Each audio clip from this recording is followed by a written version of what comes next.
Now that we have installed both JDK and IntelliJ IDEA, it's time to create a new project and start getting our hands dirty with Kotlin.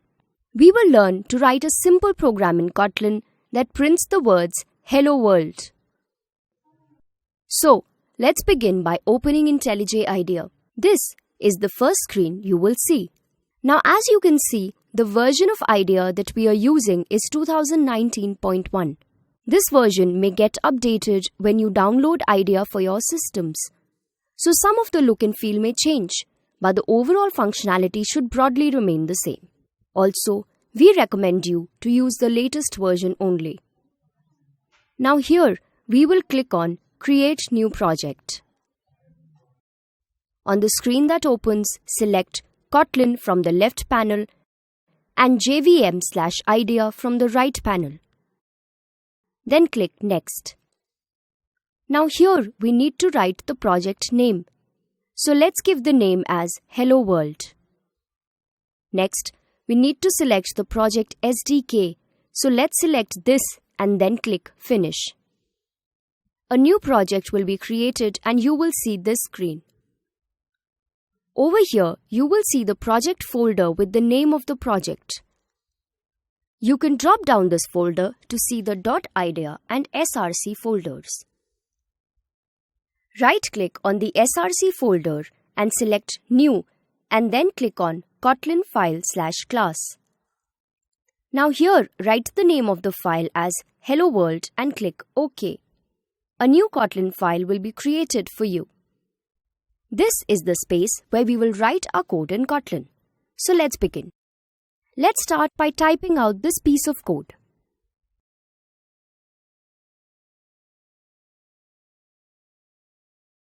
Now let's understand this code.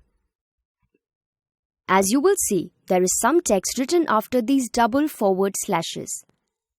In Kotlin, any text after these two forward slashes or between these is ignored while running the program. This is because anything written here is considered a comment and is not a part of the main program. So then, why are they written? That's because comments help us understand what a particular program does. When the code of an application or a complex program becomes extremely lengthy, it becomes difficult for a third person to understand it without external help. This is where comments come in handy. In this case, comments help us understand what a piece of code does. Therefore, it is a good practice to add comments to your programs. Now, this represents a single-line comment and this represents multi-line comments. Moving on, we see the word fun here. As we have explained earlier, fun is a keyword used to declare any function. Now the question arises that what is a keyword? Well, a keyword is a word that is reserved by a language and given special meaning. When we say reserved, what we mean is that these words cannot be used at any other place in the program. Here, the keyword fun is short for function. So then, what is a function? A function is a collection or piece of code that returns some results.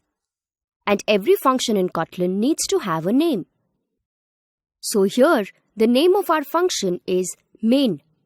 But why have we used the word main here? Aren't you curious to know if you can change this name to any other name? Well, let's try for ourselves. Let's change this name main to Internshala. Did you notice something? The moment we did this, the little green triangle that was present on the left side of the keyword fun disappears.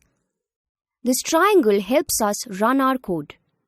So the fact that it disappears means that we cannot run this code anymore. Now if we can use any name of the function name, then why did this happen? Well, that's because main is actually a special function in Kotlin. So the main function is the entry point to any program in Kotlin. You can create many functions with different names in a program, but the one function that always needs to be present and is automatically called by every Kotlin program is the main function. This function is called while executing a program to get things started.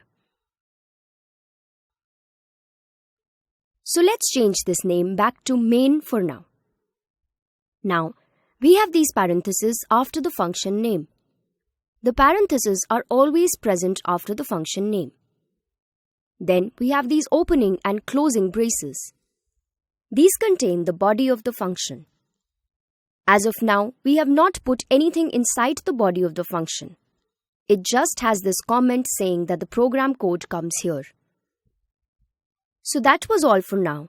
In the next video, we will learn how to use this program to print the text "Hello World" on the screen.